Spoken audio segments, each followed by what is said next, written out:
Ladies and gentlemen, welcome to the 2023 College Football We're Back Championship! Introducing first, fighting out of the burnt orange corner with a current record of 5 wins and 1 loss. Their last conference championship 14 years ago in 2009. Their last national title 2005, 18 years ago. Ladies and gentlemen, put your hands together for the Texas Longhorns.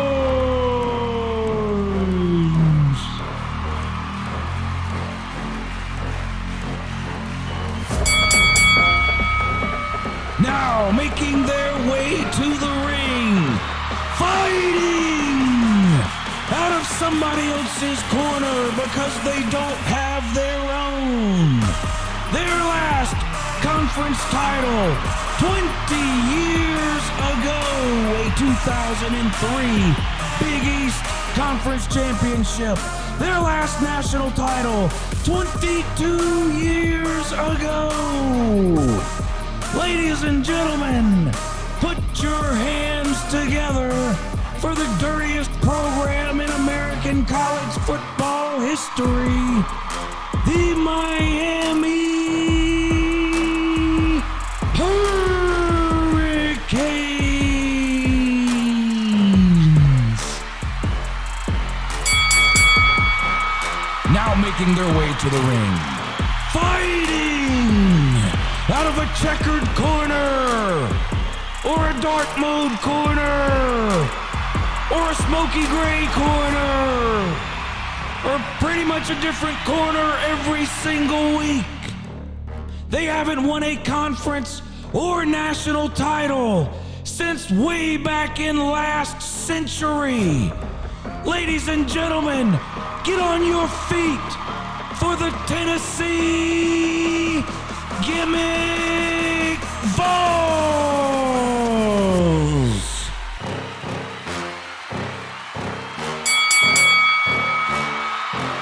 And last but not least, well, I guess technically it is least, fighting out of the gold and green corner with a current record of 6 wins and 2 losses. This team has been playing football for 136 years and has a grand total of 0 conference titles. They're winless all time in conference championship games and haven't won a title since 1988. Put your hands together for your great granddaddy's favorite team, the Notre Dame Fighting Irish.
Come get it, bitch.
Good morning.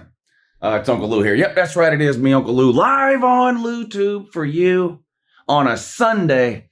And that can only mean one thing. It's time for the only college football weekly recap show that actually matters. The Your Season is Over video, live every Sunday right here on LouTube. There are plenty of places you can go. TV, traditional media outlets, to the internet, the YouTube channel, whatever, to hear about how great these teams looked, how great these players played, whatever team you're a fan of. There's places you can go where people will pat you on your little peanut head and tell you how proud they are and how hard your team tried yesterday and all this kind of crap. That's not what this is. This is point and laugh. And holy moly, not 9 of them. We've got 9 point and laugh specials today. Really, there's more than that. You already know I've got not 1, but today I've got 2 pages of copious notes for you and an amazing list of losers to choose from. Settled on 9. Could have done some more. Could have put Wisconsin down there. Who else could we have put down there today? Could have put UCLA down there, Kentucky, Washington State. We'll talk about them a little bit too. But these videos are already getting to be where they're like an hour or so long. So we better start with these 9 and then see where we are at. A couple of other things I want to do in the video today.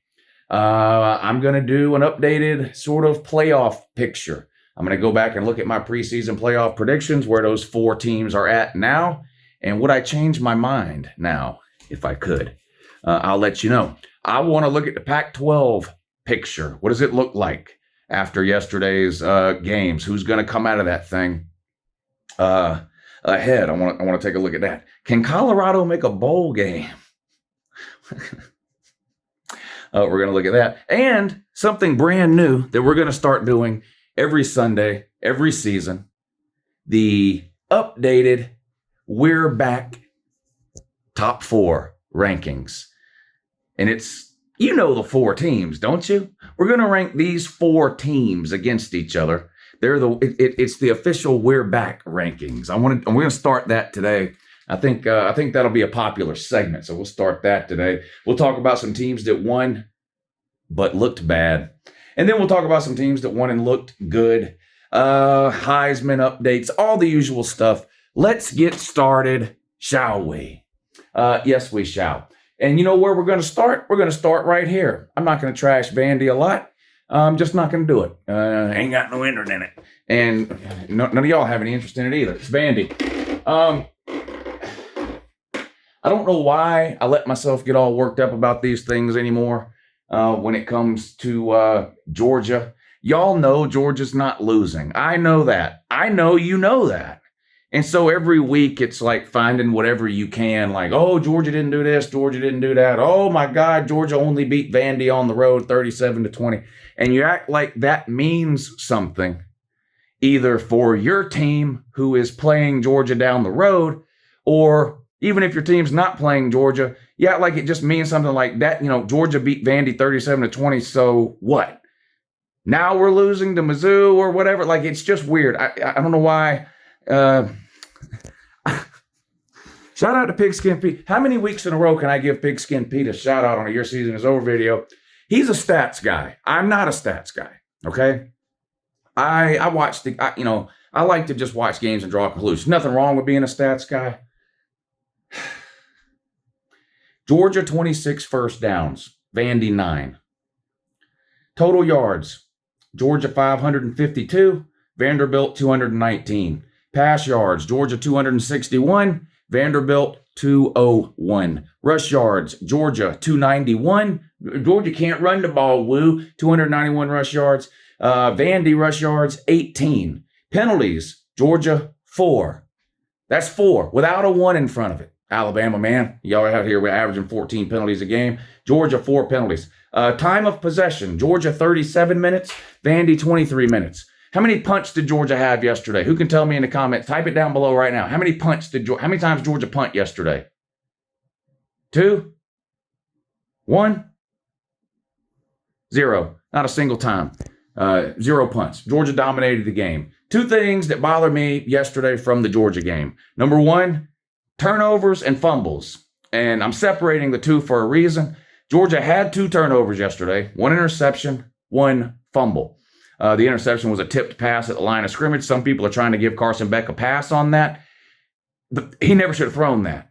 There was a guy right there underneath the route that I'm assuming Carson Beck didn't see. Yes, the ball was tipped, but even if the ball wasn't tipped, he was literally throwing it right to a Vandy guy. Bad pass by Carson Beck. That's on him. And then a fumble. So those are the 2 turnovers.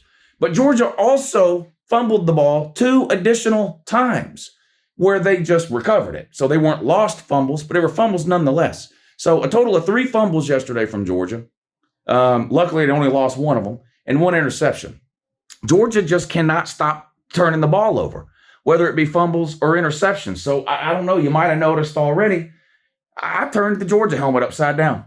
I've got the Georgia helmet upside down. I'm not turning it back the right way until Georgia plays 1 game with 0 turnovers and 0 fumbles. So even if they fumble the ball and they recover it themselves, the helmet is staying turned upside down. They have got to stop turning the ball over. It doesn't matter against games like Vandy. All it affects is the final score. Vandy got a touchdown off of one of those turnovers that otherwise they wouldn't have got.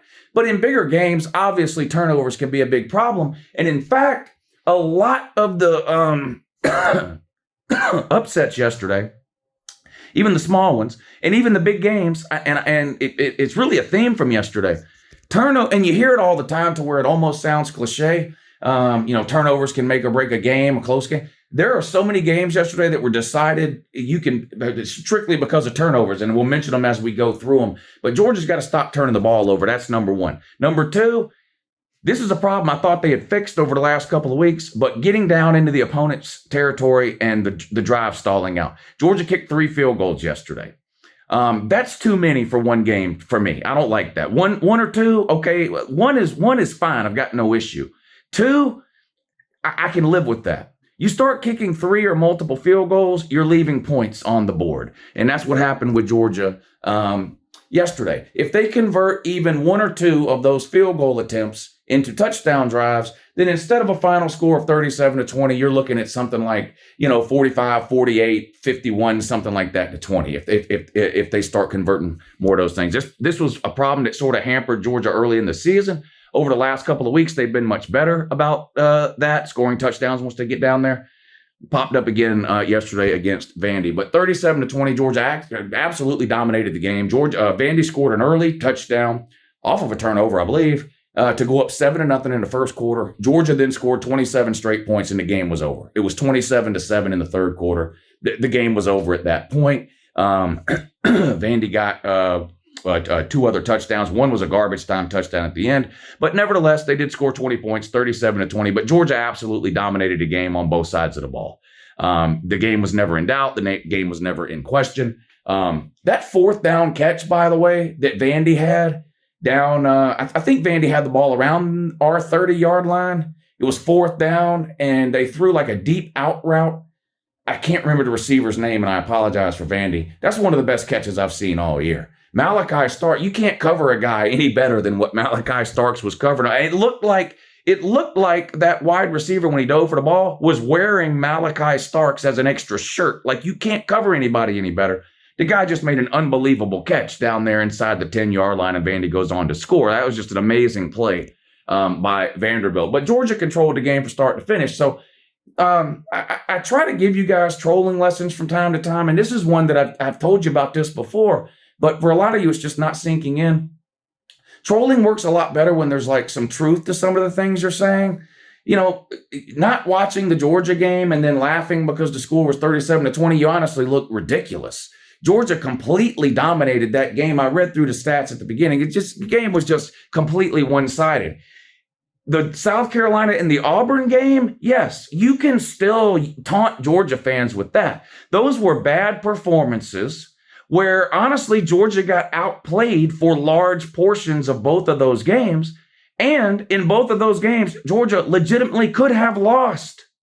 Now, they didn't, but they could have. You can still point to those 2 games as like concerning games, or like, oh, you played really bad against Auburn. Oh, you played really bad against South Carolina. Those 2 things are 100% true. The game, and look, unless you got to this channel yesterday, most of you know I'm pretty honest about my opinions when it comes to Georgia. I didn't like what I saw Georgia versus Auburn, Georgia versus South Carolina, and I came right on here and said it. This game against Vandy yesterday, I don't put into that category. Georgia completely dominated and owned this game. All right, now on to the Brock Bowers thing, because I've got some stuff to say about this too. First of all, just like with any other player in college football, I hope it's nothing serious. I hope he's back today, tomorrow, whatever the case. Georgia has a bye week coming up, and then they play the annual cocktail party in Jacksonville against Florida. I obviously hope he's back for that game. I hope all Georgia's injured players are back for that game, which there's 10 or 15 of them. And every team in the country's got a bunch of injuries. Some folks are playing hurt. Some folks are injured and can't play. I hope they all come back at some point and are great, and Brock Bowers fits into that same category. Unfortunately for Georgia fans, Florida fans, anybody that's paying attention to the lead up to the Georgia-Florida game or paying attention to what's going on with Brock Bowers, we're not going to know what is going on with Brock Bowers until the game starts being played 2 Saturdays from now. Kirby, it's his philosophy, it's his program, it's his way of thinking. He can do what he wants. But unfortunately, just when it comes to injuries, you just can't believe anything that Kirby Smart says. I've talked about this before, too. Every injured player that Georgia has is this close to coming back permanently. Sometimes they come back the next week. Sometimes, in the case of like George Pickens 2 years ago, A.D. Mitchell last year, Ladd McConkey at the beginning of this year, they tell you they're this close to coming back, and you don't see them for 2 weeks, 3 weeks, 4 weeks, sometimes the postseason before you see them. So I'm not going to believe, and now I'm going to listen to what Kirby or anyone else says about Brock Bowers' injury in the 2 weeks leading up to the Florida game, but you can't believe it, really. You've got to take it with a grain of salt. I can tell you how it's going to go, though. He's going to be asked about it at every press conference this week and next week. This week, he's going to say, we're holding him out, we're monitoring, he's rehabbing, he's doing shit on the sidelines, whatever it is he's going to say. Next week, when they start the game prep for Florida, he's going to say, in the first press conference, he's going to say, well, I'm looking forward to seeing what he can do this week. I'll know more information later in the week. Midweek press conference, he's going to say, well, he did some things at practice. We're working him back in. We'll see how he looks in the next couple of days. End of the week press conference, he's going to tell you he's close to coming back. He looks good. He's doing some things. It's going to be a game time decision. Then 2 Saturdays from now, when the game is played, Brock Bowers will either be dressed out or he won't.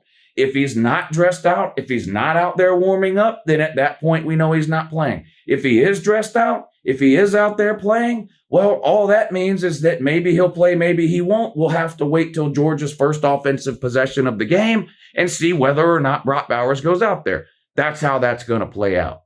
I will say this, though.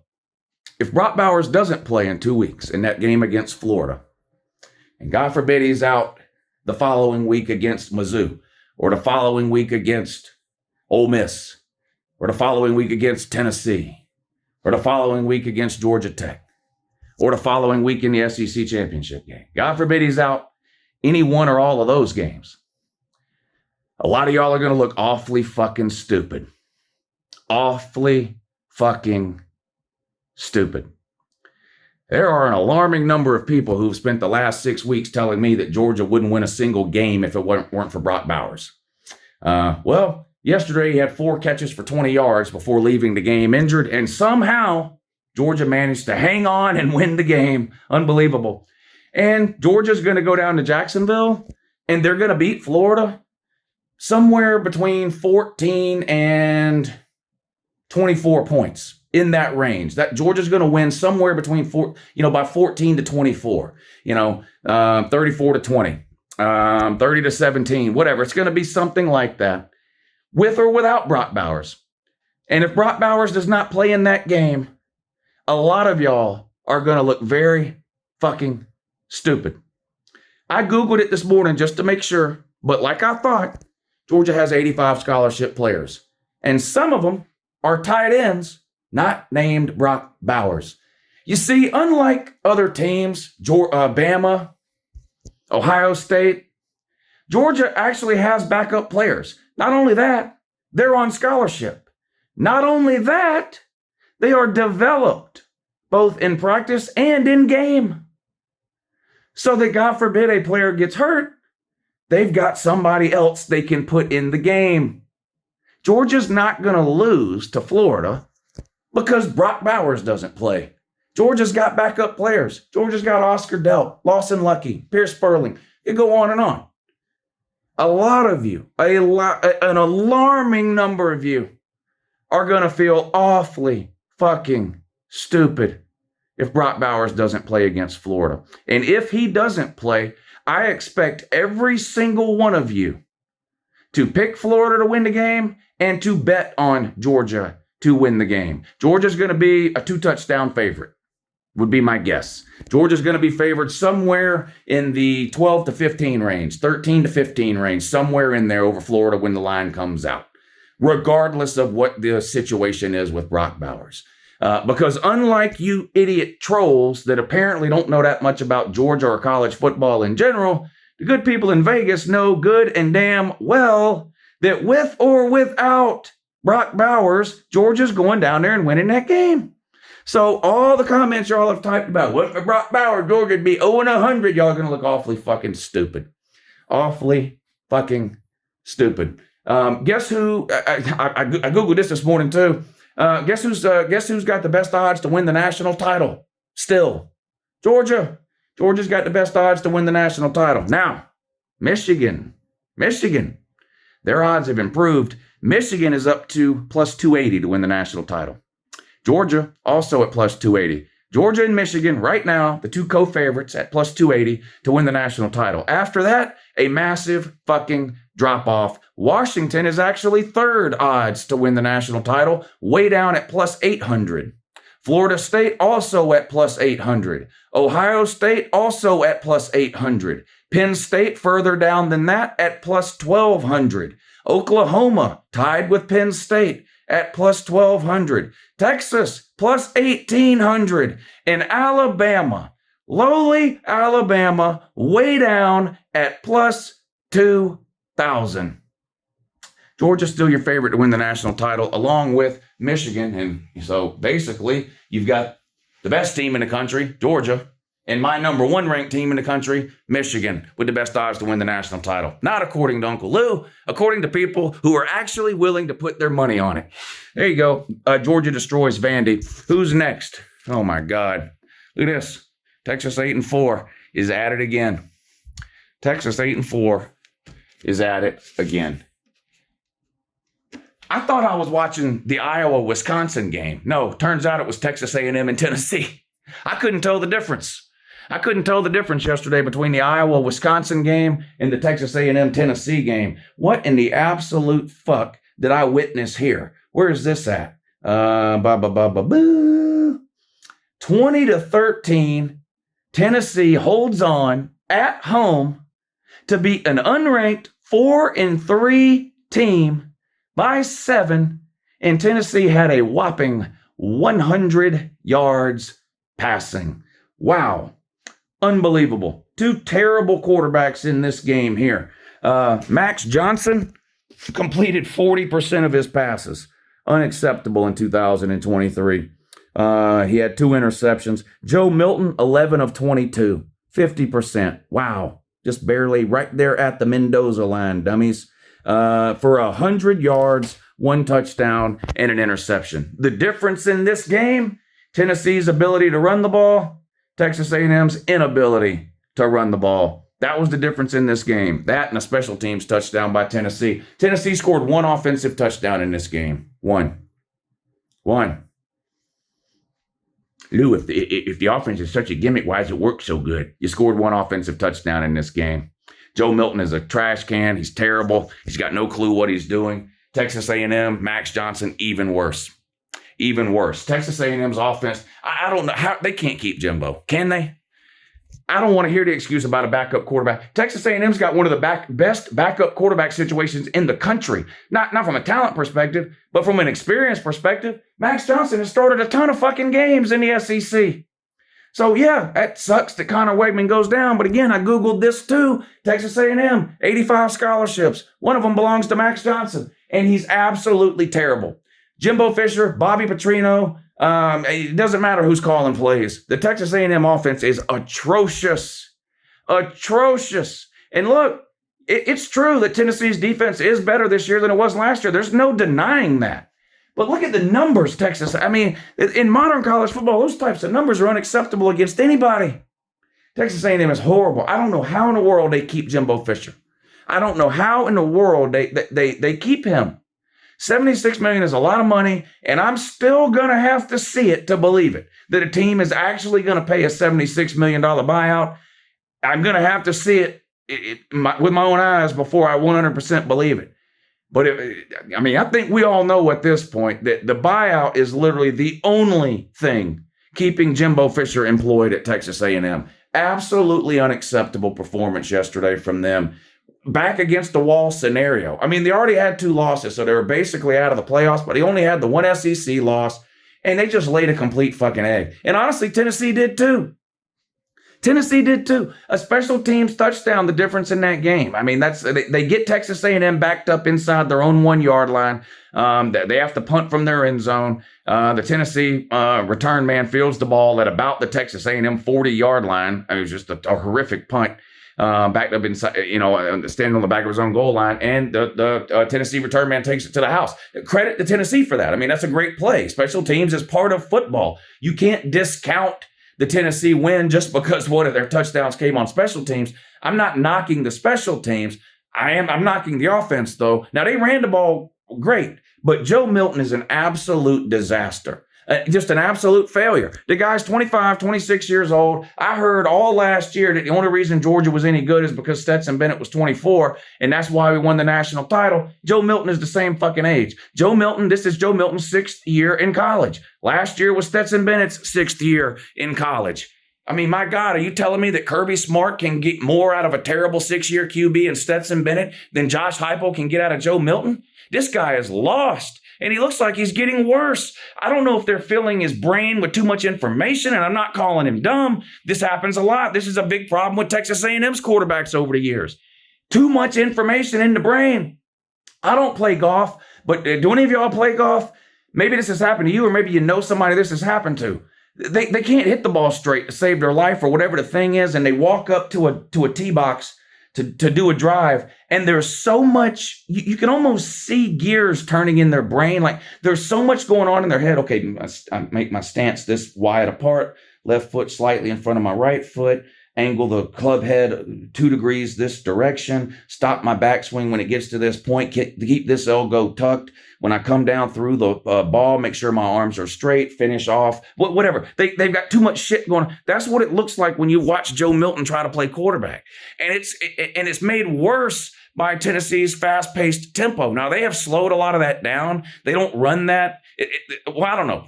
Maybe the Tennessee fans will correct me if I'm wrong, because I will admit I haven't watched every snap of every Tennessee game this year. I've watched a lot of snaps of a lot of Tennessee games, though. It appears to me, and I think this is a good idea, by the way, not just for Joe Milton, but just going forward in the future. But it appears to me that Tennessee is not running at as fast of a pace all the time, like they appeared to be doing last year. Now, I think this is good this season for Tennessee for two different reasons. Number one, I think it helps Joe Milton. Because he needs as much time as possible to try to process information, it seems like to me. And number two, I just think that's a better idea in general in terms of helping out your defense, right? You run as fast as you can. Best case scenario, you score really quick, your defense is right out on the field. Worst case scenario, you go 3 and out in 30 seconds, your defense is right back out on the field. So maybe I'm wrong, and the Tennessee fans can tell me, no, we're running just as fast as we were last year, and I'll say, okay, I'm just not noticing it then. But it appears to me when I watch Tennessee football that there's been a conscious effort on the part of the offense and the coaching staff to not run at that quick of a pace as often as they did last year. I don't know if the reason is I don't know if they're doing that because of Joe Milton or if they're doing that specifically to try to help the defense out.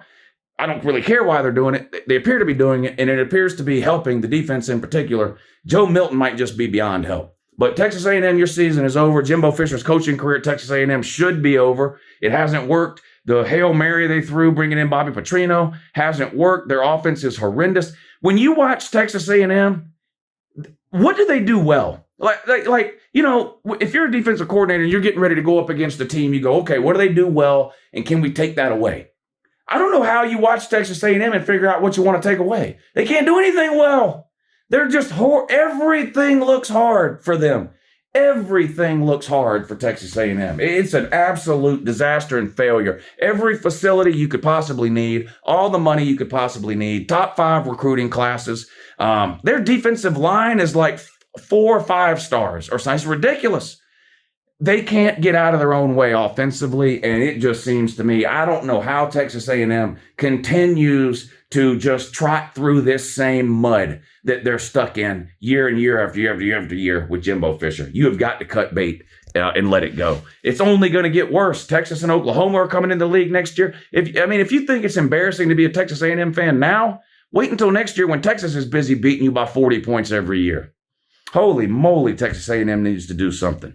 And Tennessee's in a world of hurt, too. They got to play on the road at Alabama this week, and we're going to talk about Alabama when we get to the another part of the video. They won over Arkansas yesterday. 24-21 at home against Arkansas. Anyway, but Tennessee's got to play on the road at Bama this week. Bama's favored by 9 early. If you want to get on that, get on it now. But anyway, Bama's favored by 9 in that game. But Tennessee's got problems. They're losing more games. They play Alabama. They still got to play Kentucky. They still got to play Missouri. Of course, they still got to play Georgia. Tennessee's got more losses coming. That offense is embarrassingly bad. I thought Josh Heupel was plug and play. That's what y'all told me. Won't need Hendon Hooker, Jalen Hyatt. We've got Joe Milton and a fucking squirrel. Yeah, well.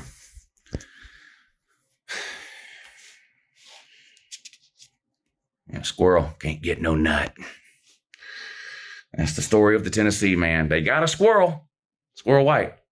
That's the story of the Tennessee fan. They got a squirrel, but y'all just can't get a nut, can you? 1998 was a long time ago, dummies. Long, long time ago. Boy, I saw this coming. I got a lot of picks wrong. Don't worry. I got a lot of picks wrong this week. Want to go through the list real quick? Talk about Louisville and Pitt in a minute. Let's see. I picked South Carolina to beat Florida. Wrong. I picked Southern Cal to beat Notre Dame. Wrong. What else did I get wrong? Oh, I picked Oregon to beat Washington. Wrong. We got a lot of picks wrong. Got some right, though. I picked Tennessee to beat Texas A&M. Got that right.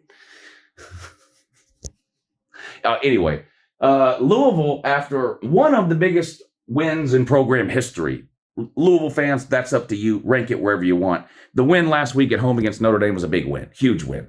It's definitely the biggest win they've had since, or like the most hype, or whatever you want to put it, since the Lamar Jackson days, right? And you didn't handle it very well. You didn't handle the success very well. You went on the road this week and lost to a terrible Pittsburgh team. Look, The ACC, there are some teams in the ACC, obviously, that are improved. Even Miami, who's now lost 2 in a row. We're going to get to that, too. Miami's improved. Florida State's improved. North Carolina's pretty good. Duke's pretty good. All of that stuff is true. Even Clemson is still a pretty good team. They're just not at the elite level they were several years ago.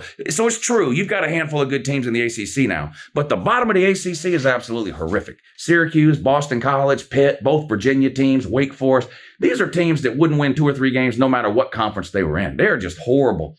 And Pitt's on that list. And Louisville went up there and lost it. It wasn't even close. 38-21. Louisville, 3 turnovers. This is how you lose as a big favorite. 3 turnovers. Unacceptable. Pitt didn't have any. Duh. What else do they say every time you're talking about how can a big underdog win this game? Well, they gotta create turnovers. Check. Pitt did that. They got to score maybe a defensive touchdown. Check. Pitt did that too. Yes, they sure did. They scored a defensive touchdown. Pittsburgh only had 280 yards of offense, but won the game because they forced 3 turnovers and they had a defensive touchdown. Does that sound familiar to you, Southern Cal man?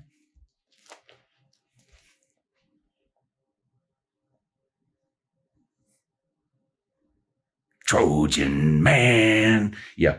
Louisville, your season is over. We're down now to 2 undefeated teams in the ACC, and they don't play each other in the regular season. North Carolina and Florida State do not play in the regular season. So that is most likely at this point going to be your ACC championship game. We're going to talk more about that in a minute when we get to my updated playoff type picks and projections.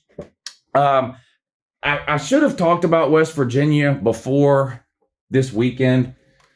They did lose. West Virginia is one of the most surprisingly good teams in the country this year. Most everybody had West Virginia going 2-10 or 3-9. They started out 4-1 or 5-1, whatever it was. They lost this past weekend. It was during the week, Friday night. Was this a Friday night game? Thursday night game. And so it's not really embarrassing that West Virginia lost because they're already way better than anybody thought they would be. The problem is they lost to Houston. Now, why is that a problem? Well, the head coach at Houston is Dana Holgorsen. I've been arguing with West Virginia fans for a long, long time.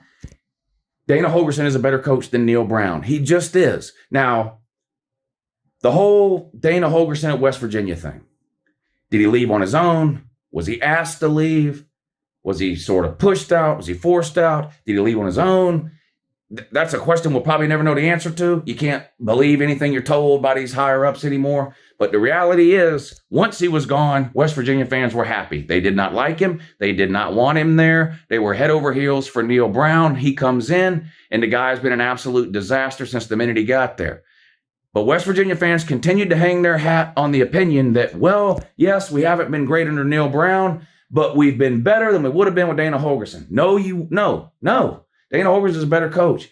You go down to a terrible Houston team and you lose. And not only did you lose, you lost in humiliating fashion.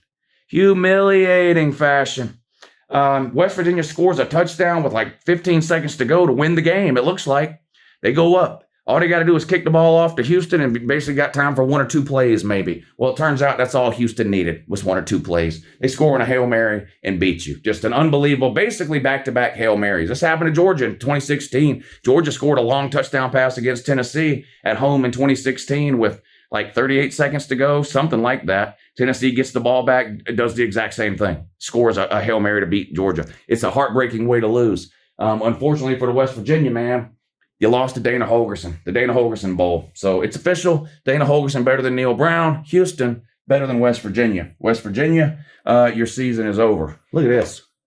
Boy, how did y'all lose this one? Boy, you talk about giving one away.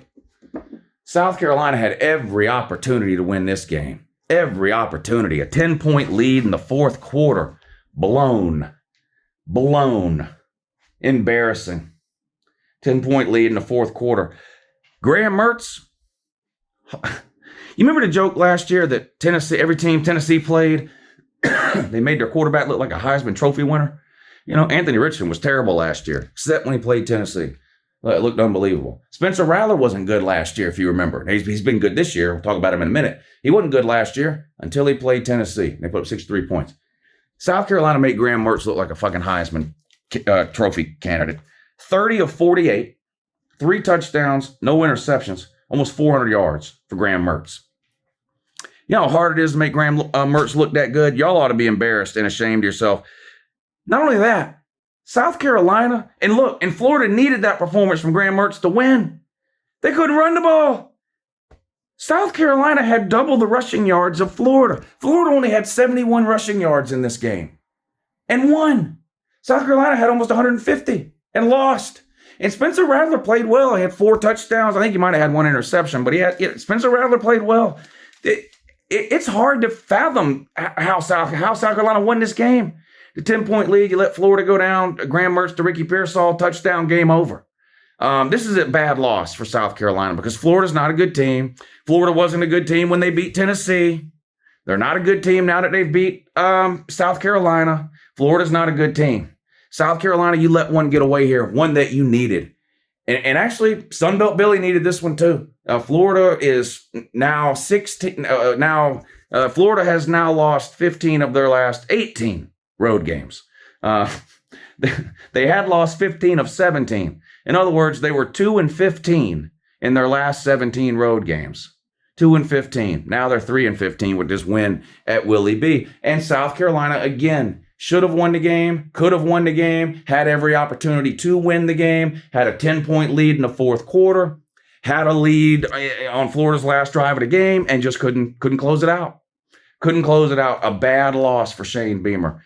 Now, I've seen some upset South Carolina fans. I don't blame you for being upset. This is a game you should have won. A game at home against a team you're better than. You're better than Florida. You should have won this game, and you didn't. You should be upset.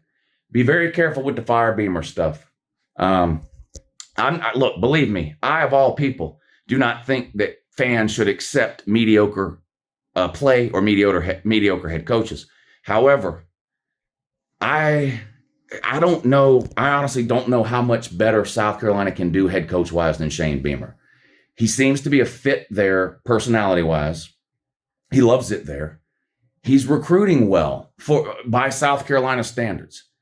This is a bad loss, no doubt. I'm not trying to sugarcoat it. This is humiliating. You ought to be embarrassed and ashamed and afraid to show yourself on the internet today. You should. South Carolina, man, this is bad. You lost to a bad Florida team. After losing, look, and this was a revenge deal. Florida, as bad as Florida was last year, they beat South Carolina 38-0 last year. That was Florida's last win of the year. They lost every other game they played after that, didn't they?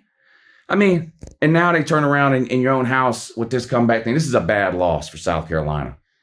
Your season is over. You're teetering on the verge of not making a bowl game at this point. These are the types of games South Carolina's got to win.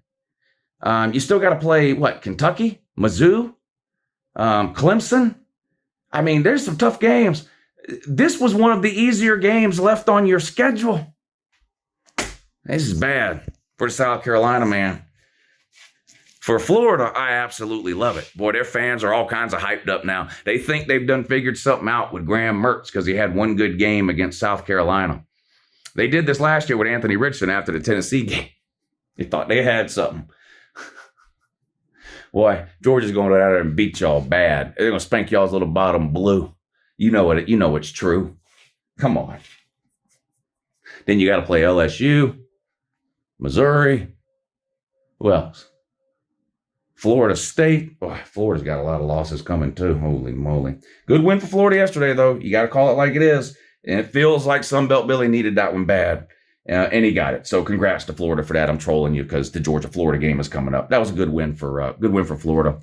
Bad for South Carolina. How you doing, Colorado? I'm going to talk about all the helmets in a minute. There are 2 helmets we got to turn back over. The Utah helmet and the Florida helmet. And, of course, I have turned the Colorado helmet over, and I have turned the Georgia helmet over. We'll get to the helmet portion of the video in a minute. I'll explain what's going on with the helmets. I'll fix the 2 that need to be turned back over. So just give your fingers a break with the typing. Oh, and hit the thumbs up in 2. And also,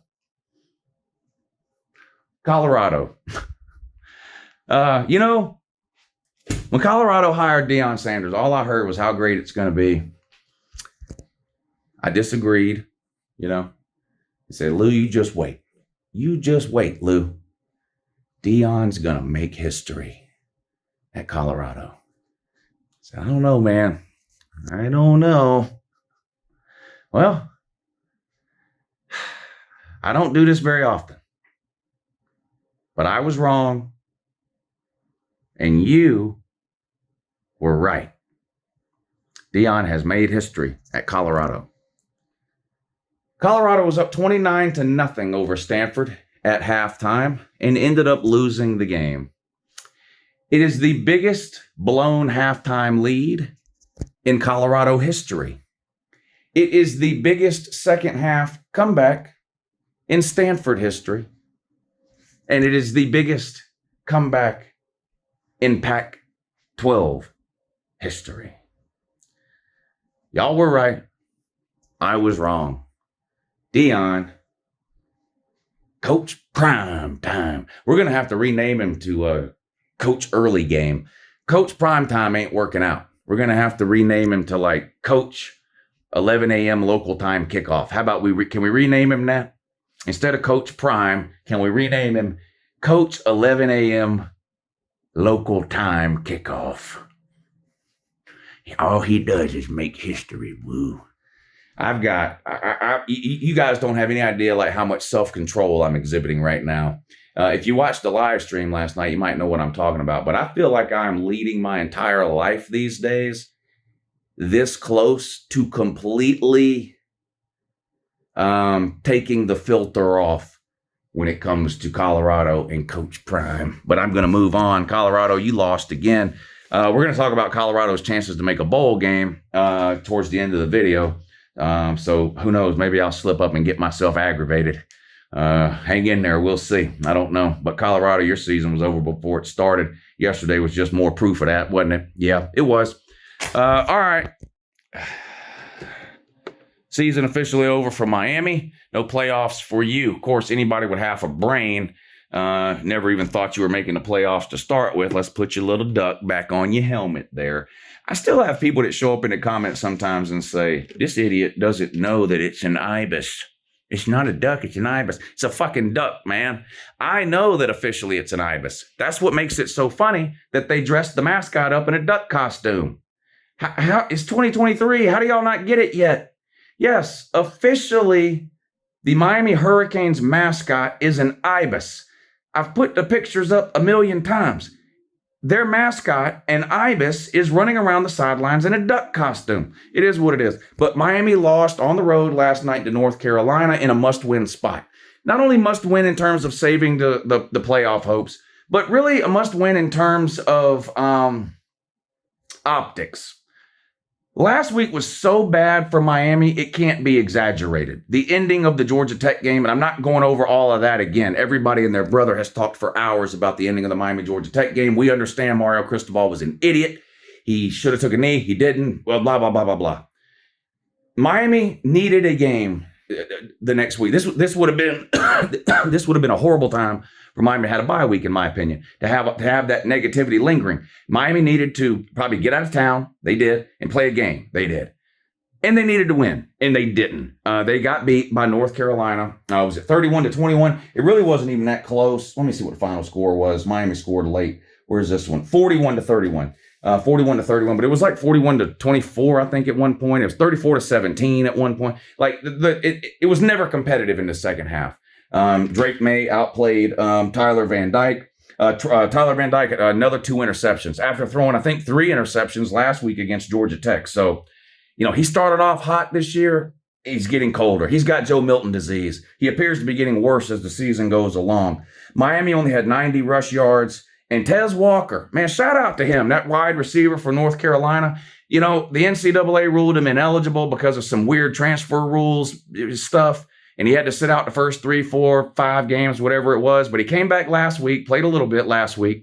And then yesterday, he just completely went off. 3 touchdown catches yesterday for him. You have to be happy for the kid, right? I don't care about North Carolina. And for all I know, they got a couple of losses coming up or whatever. I'm not here to toot their horn. But I do feel good. I feel good for him. He had a great game, and it's kind of a good story now how he's got to come back. And, of course, Drake May just continues to do Drake May things. And North Carolina's defense didn't play great. You give up 31 points. That's never great.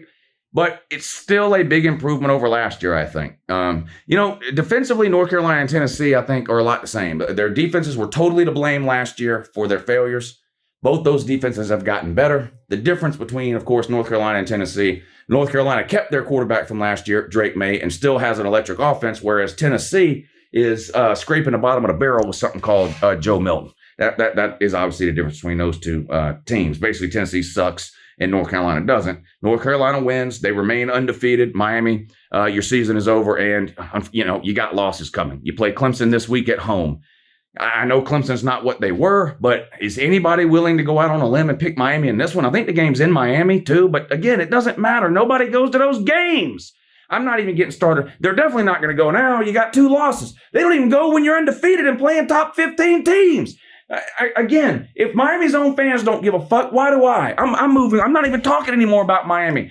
In fact, I ought to just take the Miami down and not even mention the word Miami on this channel ever again until they sell out one fucking game, and the Florida State game don't count because people come from Tallahassee and buy up all the tickets there. Saw Florida State fans in the crowd for that game. And hell, it might be all Clemson fans there actually for all I know. But this whole Ed Reed 5 rings 30 for 30 documentary, we used to be good 25 years ago. What would he fucking do? You were good the same time Nebraska was, and now you mean just as much. Absolutely nothing. The only difference between Miami and Nebraska is that there's a bunch of people stupid enough to be on the internet acting like Miami fans. At least Nebraska fans have the sense to hide out of shame and embarrassment, but not the Miami fans. They're fucking everywhere. Can't go anywhere without hearing from one of these people. And just because they lose, they don't give a shit. They love the internet. Now, they're not going to a fucking game, but they love the goddamn internet. The weird back rankings is coming up soon, and Miami, you're in it. The We're Back rankings are coming up. I've got the top 4 We're Back teams of all time, or at least of modern times, and I'm going to rank them. In Miami, if you're not number 1, it's a fucking miracle.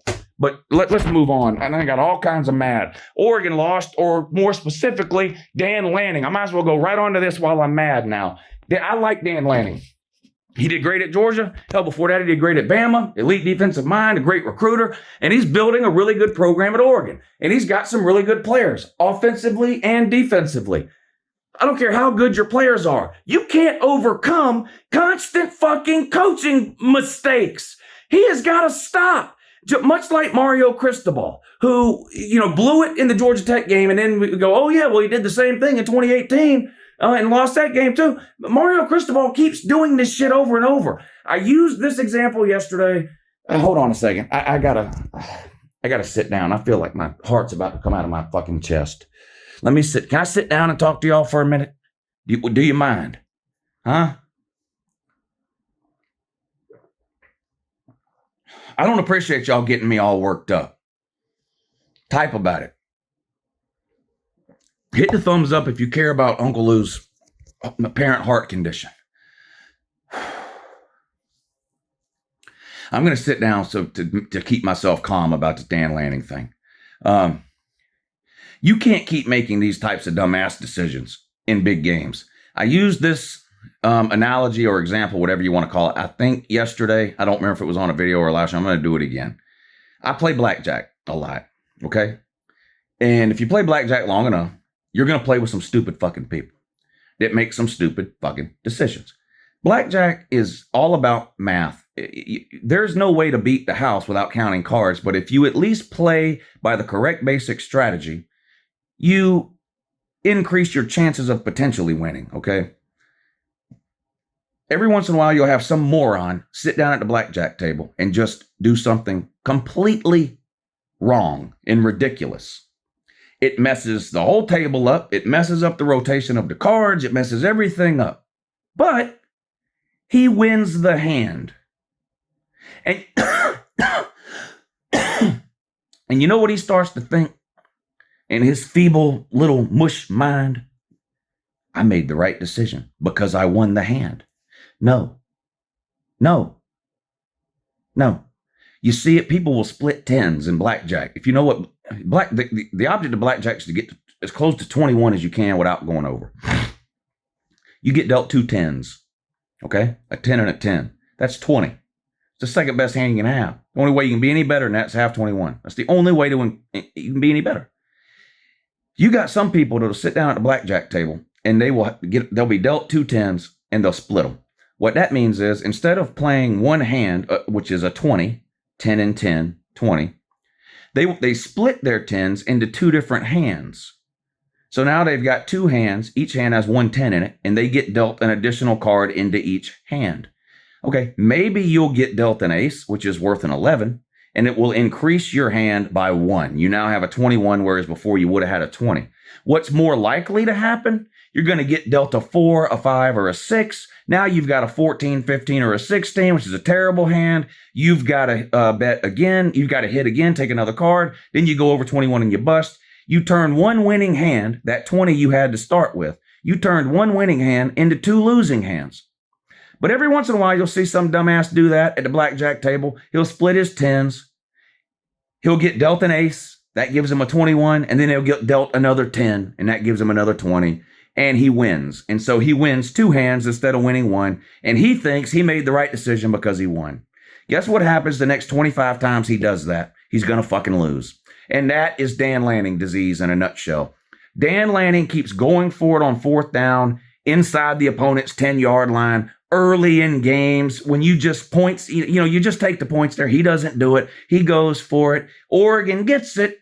And he's over there on the sideline going, I made the right decision. No, you didn't make the right decision. You 100% didn't make the right decision. Oregon scores a touchdown in the first quarter to go up 6-0. A normal, sane human being is going to kick an extra point there. Not Dan Lanning. He comes out, he goes for 2. They get it. Dan Lanning's on the sideline going, I did the right thing. No, you didn't. It was the wrong decision. Just because you got the result you wanted doesn't make the decision right, Dan. And it caught up with you last night. And it ain't the first time. You did the same thing last year. This decision-making cost you games last year.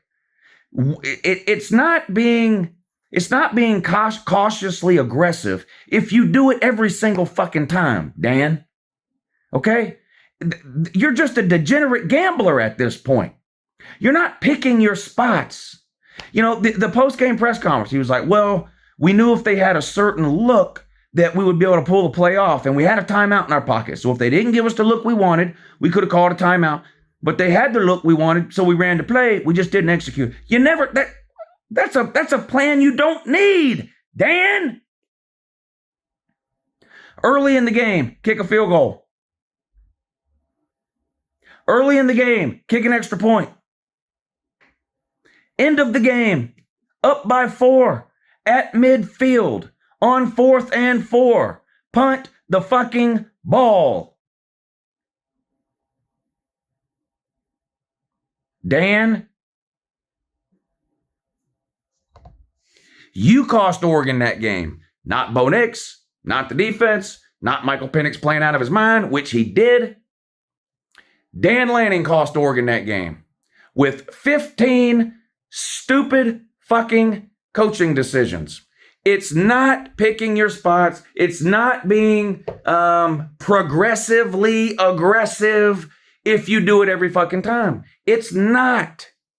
It's not. Look, if you know a lot about college football, if you watch a ton of college football and you've got some disposable income, and every weekend you bet on a couple of college football games, well, you're a cautious risk taker, right? Your mortgage is paid. Your car note is paid. All the bills are paid. The kitchen is stocked full of groceries. The kids have everything they need. And you decide to bet on a couple of college football games. Okay, fine.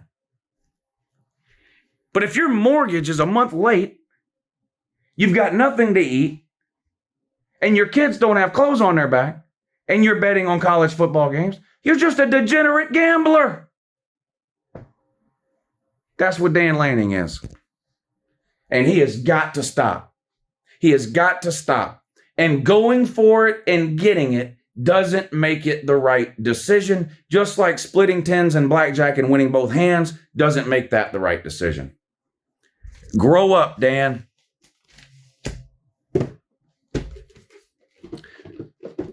Lucky for you, Dan.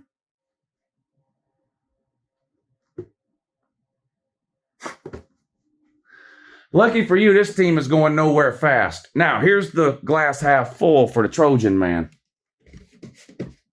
Notre Dame is scared to be in a conference. So getting humiliated by them last night on national television does absolutely nothing to deter Southern Cal from their Pac-12 hopes and dreams. Nothing. Southern Cal is still in first place in the Pac-12, along with Washington. The Pac-12 is a mess. We're talking about it in a minute, but let's talk about this Southern Cal Notre Dame game. I've seen a million comments today about Southern Cal's defense. You didn't watch the fucking game. You didn't watch 1 second of it. You watched none of it. You looked at the final score and you went straight to the internet and started typing. Southern Cal's defense is a trash can. This is true. Lincoln Riley's never had a good defense. This is true. Alex Grinch doesn't know what the fuck he's doing. This is true. Southern Cal's defense was not good 2 weeks ago. It's not going to be good in 2 weeks. Southern Cal's defense wasn't good yesterday. But this loss has nothing to do with Southern Cal's defense. Zero. Caleb Williams threw 3 interceptions in the first half of this game. Notre Dame turned all 3 of them into touchdowns. Short touchdown drives. One of the interceptions returned to the 1 yard line. Another interception returned somewhere between the 10 and the 15. The third reception returned to like the 20, 25 yard range. So Notre Dame had 3 touchdown drives that were all less than 25 yards long. That's not your defense letting you down. That's Caleb Williams letting you down. In addition to that, Notre Dame had a special teams touchdown. They ran a kickback. In addition to that, they had a friggin' defensive scoop and score. Did I write any of this down? Caleb Williams, 3 interceptions. Notre Dame only had 250 yards of total offense. 250. If you give up 250 yards of total offense, you should win that game 10 out of 10 times. I'm not here to take up for Southern Cal's defense. Southern Cal's defense is terrible. Lincoln Riley and Alex Grinch's defense are horrible, and they will be every week the rest of the year. That's not why they lost this game. Come on. You got to do better.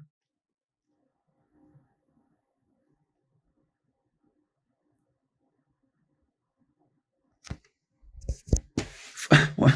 41-31. 5 touchdowns scored by Notre Dame. 5. 1 was a kick return for a touchdown. That's not on the defense. 1 was a defensive score by Notre Dame. That's not on the defense. So basically Notre Dame had 1 drive. Caleb Williams blew the Heisman Trophy last night. He's not winning it. It is already bordering on impossible for a guy to win a Heisman Trophy a second time. He's not winning the Heisman Trophy this year. He blew it. That was probably the most watched Southern Cal game of the year was last night. And all people saw was Caleb Williams throw the ball to Notre Dame over and over again. He looked horrible. He looked terrible. Absolutely terrible. And meanwhile, earlier that day, people watched Michael Penix go up and down the field against a top 10 Oregon team and put up video game numbers. Right now, Michael Penix is your Heisman Trophy winner. Now, they don't give the Heisman Trophy out now, so I'm not proclaiming that he will win it, but he's the front runner right now, and Caleb Williams, you can scratch that name off the list. He's not winning it. This is embarrassing from Southern Cal. Hold on. I wrote that score down wrong. 48-20. Yeah, sorry about that. 48-20. I think I might have said 41-31. I was looking underneath that at the Miami score. 48-20. Just humiliating. Absolute humiliation. Notre Dame scored 6 touchdowns. What the fuck? Yeah. 6 touchdowns and 2 field goals. And I already went through it. A scoop and score on defense. A special teams touchdown. Caleb Williams threw 3 interceptions, all 3 of which resulted in Notre Dame possession starting in the red zone. None of that is Southern Cal defense's fault. This is on Caleb Williams, the offense, sloppy play, poor coaching, whatever you want to call it. Doesn't mean Southern Cal's defense is good. It doesn't. And this is a good win for Notre Dame. Unfortunately for Notre Dame, it's a win that means absolutely nothing. This win means nothing. What are Notre Dame fans? This is why, if I was a Notre Dame, I don't understand that.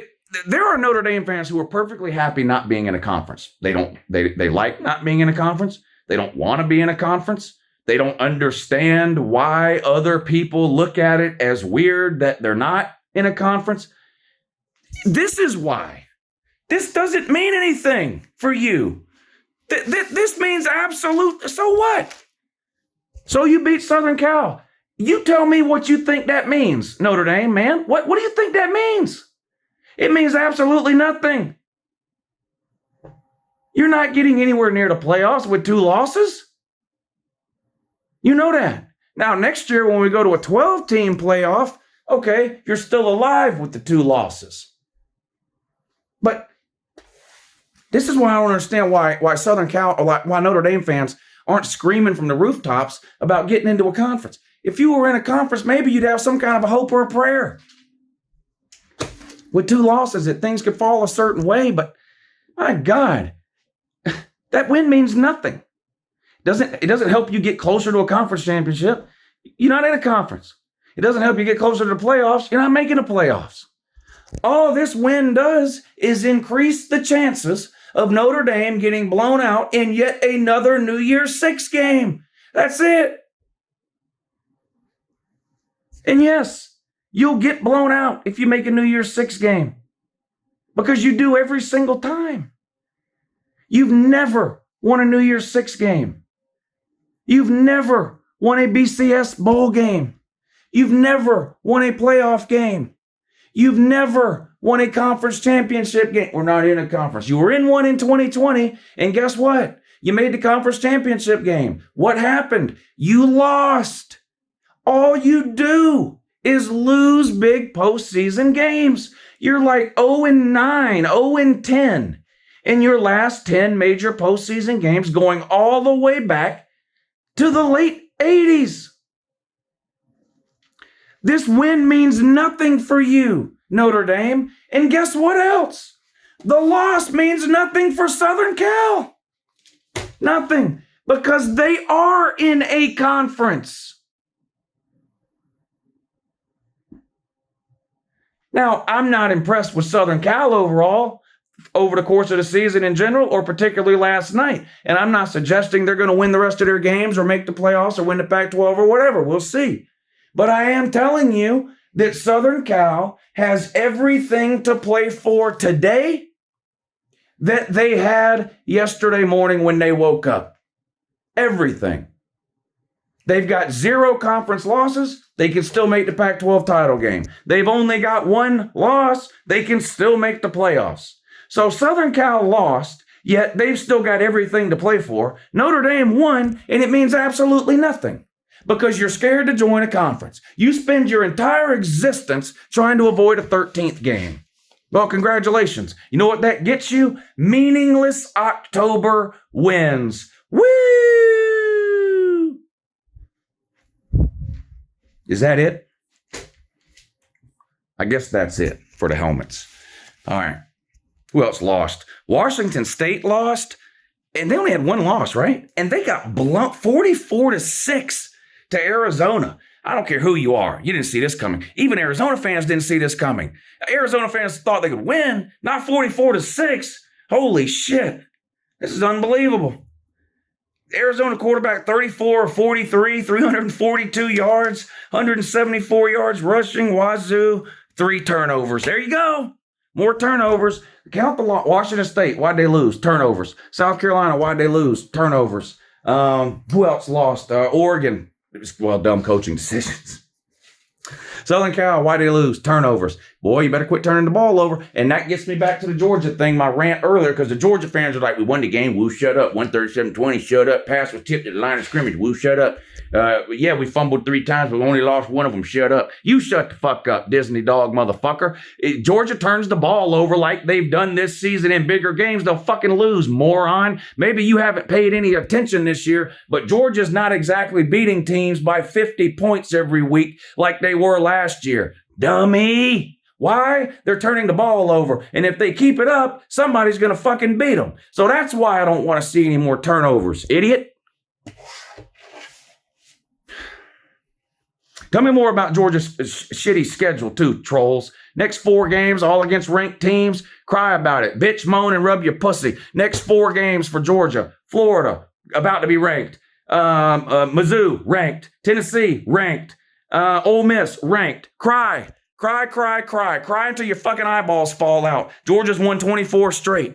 After we beat Florida, it'll be 25. After we beat Ole Miss, it'll be 26. After we beat Tennessee, it'll be 27. After we beat Mizzou, it'll be 28. And after we beat Georgia Tech, it'll be 29. Georgia's going to have 29 straight wins, headed to Atlanta for the SEC championship game to beat whichever pile of shit stinks less between LSU and Alabama. There you go. Type about it. If they stop turning the fucking ball over. If they don't, we're going to lose a game or two along the way. So the Disney fans can shut the fuck up about, quit worrying about it, Lou, 127-20. I'm not worried about the goddamn Vanderbilt game, you fucking idiot. When I watch Georgia play Vandy, do you think for one goddamn second I'm worried about the outcome of that game? No, you fucking moron. When I watch Georgia play Vandy, I'm thinking down the fucking road. I'm a forward thinker, you idiot. I don't live life in reverse like you do. Shut up, Lou. Georgia won the last 2 national titles and all you're doing is mad because we had 3 fumbles and an interception. Yeah, I'm fucking mad. Because I don't want 3 fumbles and an interception. I don't want to kick 3 field goals either. Shut up, Lou. The field goal kicker's good. I wish I had no idea if the field goal kicker was good or not. That's what I wish. Now shut the fuck up with your Disney dog bullshit. Where was I at? I don't know or care. Kentucky got beat by Missouri, blown out really 38-21. Devin Leary is a disaster. Has there been a year, somebody tell me, when was the last year that overall the quarterback play in the SEC was this fucking bad? I'm not saying there aren't any good ones. Carson Beck's having a great year. Spencer Rattler's having a pretty good year. Outside of that, who? Name me a good quarterback outside of those 2. It used to, Brady Cook threw 500 passes without an interception. Yeah, he's thrown interceptions in each of the last 3 games. We just talked about it. Turnovers. Well, guess what? Devin Leary's a disaster, 14 of 27, 120 yards, 2 touchdowns, 2 interceptions. 2 interceptions. When was the last year the quarterbacks in the SEC were this damn bad? Thank God for Carson Beck and Spencer fucking Rattler keeping the rest of y'all deadbeat QB's head above water when it comes to the SEC. This is bad.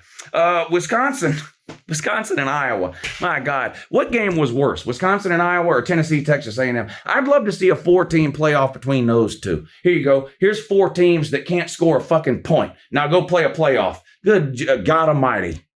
Jesus fucking Christ. Wisconsin lost to Iowa 15-6. This looks like a lopsided baseball game. What is going on? Iowa, we made fun of Tennessee because they had 100 yards passing. We make fun of Mildew because he can't complete 50% of his passes. Make fun of Max Johnson because he can't complete 50% of his passes. Iowa yesterday, in a win, by the way, 15-6, had 37 yards passing. 37. Now, you're probably thinking to yourself, Lou, how is it possible to have 37 yards passing and still win? Turnovers! Wisconsin had 2 turnovers and lost 15-6. There you go.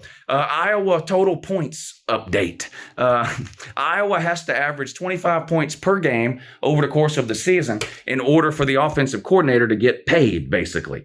Well, only once this year has Iowa gone over 25 points. Every other game has been under, some drastically under, like this one, 15. Iowa would basically, at this point, have to average between 30 and 35 points a game to get to a 25 point per game average. In other words, it ain't fucking happening. So you might as well go ahead and start hunting yourself for a new offensive coordinator. Daddy going to have to fire son at the end of the year. My guess, though, is that he just resigns. Brian Ferentz, Kirk Ferentz has been the head coach at Iowa for 100 years. He's got his son working as offensive coordinator. Nepotism, which is fucking ridiculous. And it doesn't matter whether the players are good, bad, or the coaches are good or bad. Nepotism is just a terrible idea. Shador shouldn't play for his daddy. All the fucking Venables and Swinney kids shouldn't play at Clemson. Will Muschamp's son shouldn't be a walk-on at Georgia. Mike Bobo's son shouldn't be at Georgia. This should not be fucking happening. Big-time college football is not the place for nepotism. You can't have nepotism at fucking Walmart. Why are we putting up with it in college football? It just rarely ends well. Anyway, Iowa sucks, but they beat Wisconsin.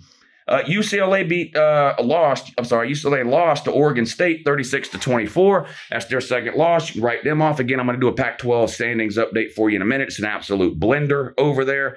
Dante Moore, 3 interceptions. There you go. That's why UCLA lost. 3 interceptions. UCLA lost 36-24, and UCLA had 3 interceptions. It's a direct correlation. Quit turning the ball over. It's that damn simple. UCLA had 300 yards rushing in this game. Shout out Chip Kelly. There you go. All right, the We Are Back update. Here we go. I'm going to start doing this every Sunday. The We Are Back update. Who's back? Well, the 4 teams that are always back but never back. That's what we're concentrating on here. You can probably think of them right now. You probably know who I'm talking about. But there are 4 fan bases and 4 teams who have been telling us they're back for decades, yet none of them are back or will be back most likely anytime soon. I'm going to rank these 4 teams in order from who's closest to being back to who's furthest away. So the first team that I'm going to name is the closest to actually being back. But again, these 4 teams, they yell at us every offseason that they're going 100-0. When the season starts, if they beat any ranked team, they tell us that's it. It's a sign of the apocalypse. They're going 1,000,000-0 and winning the Olympics.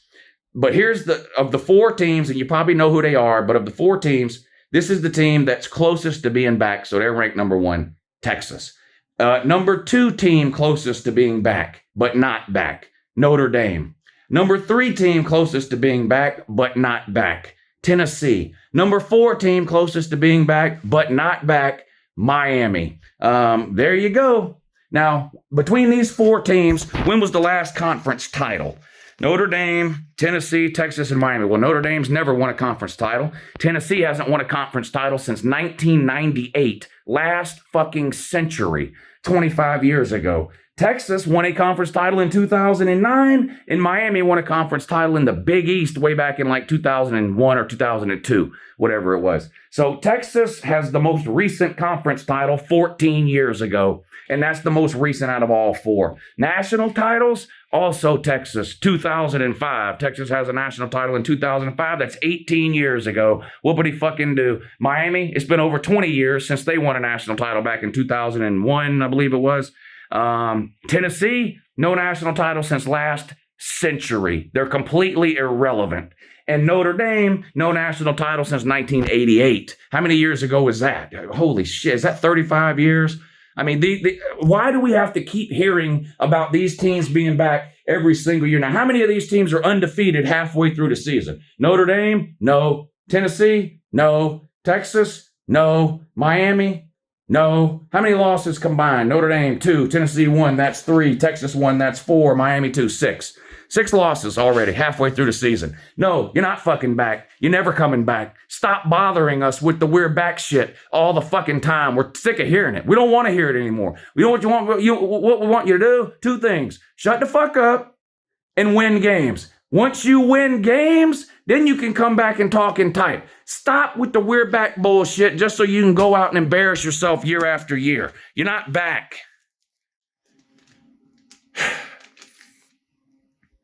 Who won but looked good? Mizzou, talked about them. Oklahoma State beat a ranked Kansas team 39-32. I know Kansas ain't a world beater, but Oklahoma State, from about midway point last year till 2 weeks ago, was unrecognizable. They looked terrible. I didn't know what had happened. It looked like Gundy had given up. They were just horrible. But over the last couple of weeks, Oklahoma State is starting to look more like the Oklahoma State of old, which, again, is not a playoff team or anything like that, but a competitive team. I think that's a good win for Oklahoma State. Maybe they're turning things around. LSU, Jaden Daniels put up video game numbers again against Auburn this time, 325 yards, 3 touchdowns, and an interception. He also had 93 yards rushing. LSU beats the Barn 48-18. Duke, 24-3 over NC State. But they need Riley Leonard back. NC State's horrible. They need Riley Leonard back bad. Duke's quarterback yesterday, 4 of 12. 2 touchdowns and an interception.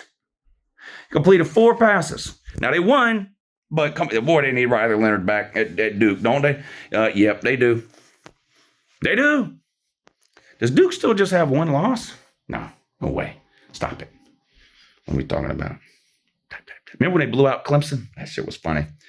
Shit was hilarious. Utah 34-14 over Cal. Wow, scored points on offense. First time in a month they've done that. Helmet update coming we'll talk about that. Oregon State, 36-24 over UCLA. We already talked about that game. Michigan, 52-7 over Indiana. I don't know what the argument is anymore. Michigan should be ranked number 1 in every single poll on planet Earth. Now, different people use different criteria or reasoning or whatever to make their polls. I'm not saying that Michigan would beat anybody they played on a neutral field by 100 points. That's not what I'm saying. But if you look at what every single team has done week in and week out, just this season, not last season, just this season, week in and week out, Michigan has done nothing but come out and absolutely dominate everybody they have played on both sides of the ball. They might have the best defense in the country. Their defense is ridiculous. They haven't allowed an opponent inside the 10-yard line. I think they've only given up 3 touchdowns all year, 3 or 5, something. I mean, it's a ridiculous number. Their defense, if you don't have Michigan number 1, I don't take your ranking seriously. I'm sorry. I don't. Again, some people say Georgia, without using last year, give me any reason why anybody would have Georgia number 1. Give me any reason why anybody would have Georgia number 1 without using anything from last year to the year before. You can only use what you've seen this year. Please, I'm willing to listen if somebody can explain it. Well, there is no reason. You wouldn't have Georgia number 1 if you're only using this year, which is why I've got Georgia at 5. I had Georgia number 1 to start the season like everybody else did. But then they came out and they didn't play like the best team, so you had to move them down. What are we doing? Well, oh my God, where are we at? Ohio State, 41-7 over Purdue. They play Penn State this week. Here we go. Now, the Pac-12 is going to have a lot more of this because you got 4, 5, 6 teams involved in the Pac-12 blender. 3 teams involved in the Big Ten blender, but the first matchup this week, Penn State and Ohio State, and boy, that's going to be a good one. But they beat Purdue 41-7. Florida State beat Syracuse 41-3 to 200 yards rushing again. Keon Coleman, welcome back, sir. Keon Coleman looked amazing the first week or 2 of the season. He's been on a milk carton ever since. Not yesterday. He showed out yesterday. He looked really good again. And Florida State ran the ball again, too, yesterday, which is becoming a theme for them. Penn State, 63-0 over UMass, basically a bye week before getting ready for this Ohio State game. Penn State, Ohio State, and Michigan, those might be 3 of the best 5 defenses in the country. I'm dead serious. Alabama's is really good. Georgia's is good. It's not the level it was the last couple of years. There really was no argument. Georgia had the best defense the last couple of years. I'm not talking about stats. Anybody can find and cherry pick any 1 or 2 stats in some weird category somewhere that shows some team number 1 in this or that. I'm talking about just watching football and going, man, these defenses are legit. Penn State, Ohio State, and Michigan, 3 really, really good defenses. Probably all top 5, definitely all top 10 defenses. Alabama, really good. Georgia, still a really good defense, just not the level it was last year. I know there's other teams we can add to that list, but man, there's really, really good defenses there. Penn State, talked about that. Washington, good win over Oregon. Notre Dame, North Carolina, Florida. Those are your good wins. Bad wins. Here you go. Bama, 24-21 over Arkansas. What are y'all doing? Arkansas is, what are they, a 2-win team? They're a 2-win team. Took you down to the wire. Could you even score in the second half? We had the duds in. No, you didn't. You never put the woozies in. Jalen Mildew and the rest of the starters had to play the whole game against Arkansas. It was a home game for Bama. 24-21. Jalen Mildew completed 50% of his passes. So I don't know. Whatever he did last week on the road at Texas A&M, I guess that's gone now. That's an outlier. You had a lot of Alabama fans going, oh, Jalen Mildew figured it out. See, I knew he'd get better as the season went along. See how good he did against Texas A&M? What? So he had 5 terrible games. 1 good game against Texas A&M. Now, this week, back to being terrible. And you Alabama fans still think he's a good quarterback or has the potential to be one this year? You're out of your fucking mind. You are out of your fucking mind. Arkansas is horrendous. They're one of the worst 5 or 6 teams in the entire Power 5. Colorado, Stanford, Vandy, a couple of ACC schools. Just bad.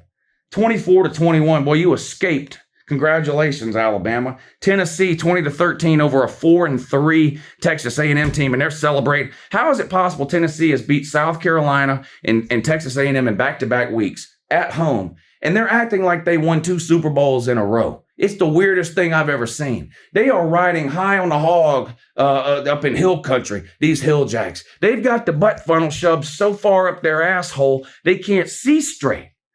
It's Texas A&M and South Carolina. You beat a terrible Texas. They're 4-3. Miami blew them out. What are you talking about? You beat a terrible Texas A&M team 20-13, Tennessee. You scored 1 offensive touchdown. Joe Milton can't complete a pass. What in the world? Boy, that was a bad win. All right, playoff update. My preseason playoff predictions were as follows. My 4 teams I had making the playoffs into preseason. Georgia, in no particular order. Georgia, Michigan, Southern Cal, Texas. 2 of those teams have a loss, 2 don't. The 2 that don't, I'm not going to change my mind on those 2 as long as they don't have a loss. I don't see the reason. Doesn't necessarily mean I'm more confident now or less confident on those 2 teams, but I had Michigan and Georgia in the playoffs. Neither one of them has a loss. We're 7-8 weeks into the season. I'm leaving them in. All right. Now, Texas and Southern Cal each have a loss. Let's start with Texas.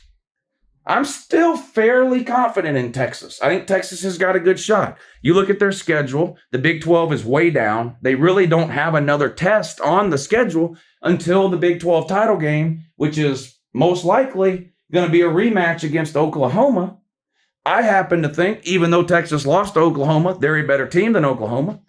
I happen to know for a fact that if that is the matchup we get, Texas is going to be favored again over Oklahoma. So that doesn't mean Texas will win, but it does mean I'm not the only idiot that thinks Texas is still better than Oklahoma, even though Oklahoma beat them. So I'm still fairly confident in Texas as my 3rd team. The 4th team is the issue, Southern Cal. Now, the loss yesterday, because it's a non-con loss to Notre Dame, does absolutely nothing to hinder Southern Cal's ability to win the Pac-12, which is what they need to do to make the playoffs. They need to win the Pac-12 with 1 or less losses. Well, they only have 1 loss, so all they got to do is run the table, right? They're not running the table. They're not good enough. They're not. We saw yesterday against Notre Dame what happens when that offense doesn't play lights out. Not only do they lose, they get blown out. And while I'm not blaming the defense specifically for yesterday's loss, the defense will be the reason they lose a game at some point this season. So I am probably going to have to scratch Southern Cal off of my playoff list. I'm going to leave Georgia and Michigan on because I picked them in the preseason. Neither of them have a loss, so I'm going to stick with my gut on those 2.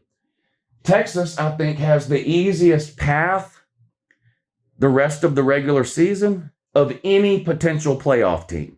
Now, conference championship game notwithstanding, that's going to be a tough game, Texas and Oklahoma. But if you just look at regular season games remaining for any of these top 10 teams I have, or even teams on your own ranking in the top 15, any team you think still has a playoff shot, Texas, one of the easier roads left this year. So I'm going to leave them on my list. So Southern Cal, we're going to take off. I got to put another team on. Well, there's a couple of choices. Right now, I've got an SEC team in Georgia, a Big 10 team in Michigan, and a Big 12 team in Texas. That leaves the ACC and the Pac-12, right? I don't think anybody's going to make it from the Pac-12. I think Washington has the best shot because they've got to win over Oregon. But it's still hard for me to imagine a Pac-12 team getting out of there with 2 losses. What about the ACC? Florida State is undefeated, as is North Carolina. I think Florida State's probably got the best chance in the ACC to make the 4-team playoff. My problem, I think both of these teams right here are better than Florida State. There might even be a 3rd, maybe even a 4th team in the Pac-12 better than Florida State.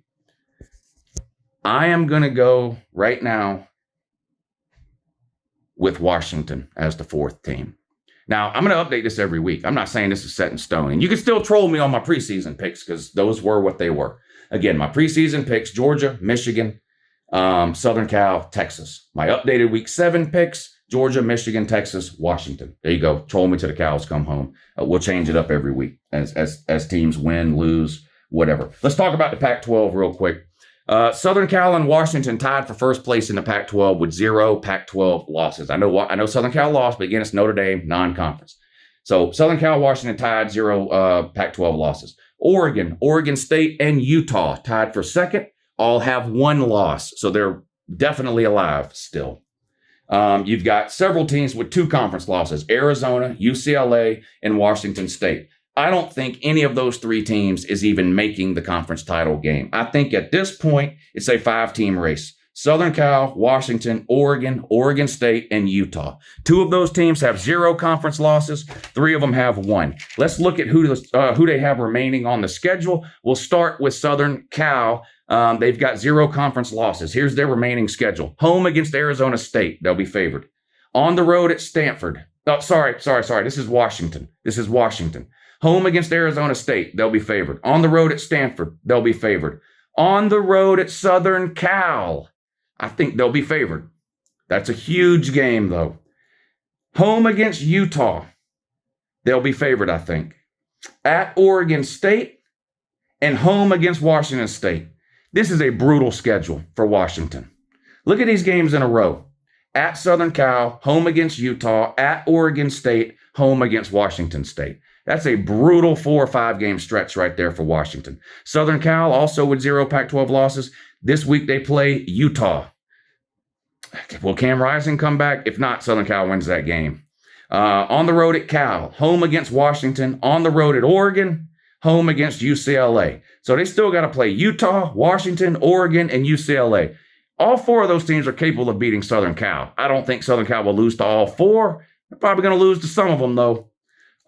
It's going to be an absolute blender the rest of the season in the Big 12. Even if you look down to the 1-loss teams, Oregon State plays at Arizona, at Colorado, home against Stanford, home against Washington, and at Oregon.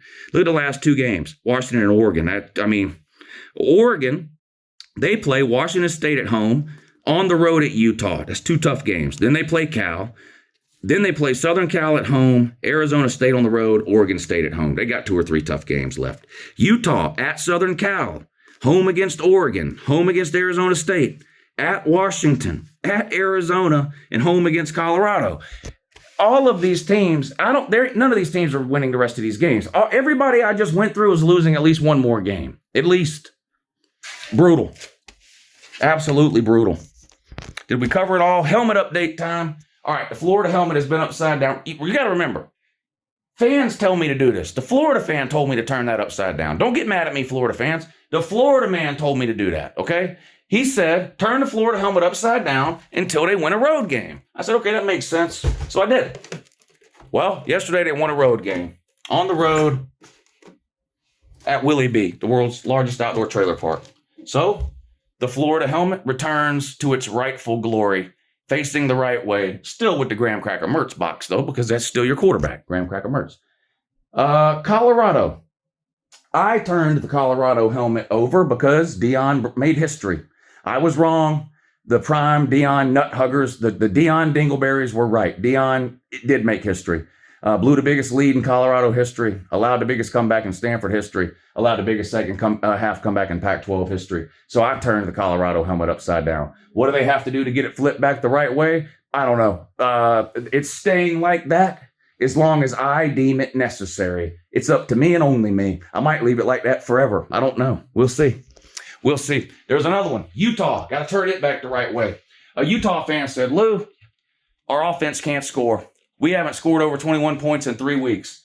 Turn the Utah helmet upside down until we score 21 offensive points in a game. I said, okay. Well, yesterday they scored over 21 offensive points, so we're turning the Utah helmet back the right way. And the last but not least, Georgia. I turned the Georgia helmet upside down yesterday because they keep turning the ball over in every single game, and it's making me fucking mad. So I'm leaving the Georgia helmet turned that way until they have a game with no turnovers and no fumbles. Fumble, but we recover it. So it's not a lost fumble. In other words, the running back fumbles it, but then he falls on it. It's still staying upside down. I want a clean game. No fumbles, whether they're lost or not, and no interceptions. And then I'll turn the Georgia helmet back the right way. There you go. Your season is over. Video for week 7 of the 2023 college football season. halfway for everybody now, over halfway for some teams. Weather's starting to turn cold. Halloween right around the corner. Georgia's on a bye week. World's largest outdoor cocktail party coming up in a couple of weeks, where Georgia will go down and put the annual beating on the Florida Gators. Billy Napier, Sunbelt Billy, Bayou Willie Taggart, doesn't know what he's doing, but he does know how to toe the giant L at the hands of Kirby Smart and the Georgia Bulldogs, and that is what will happen. Georgia will go down there and get their 25th win in a row. All right, everybody, I really appreciate you watching, and have a good morning.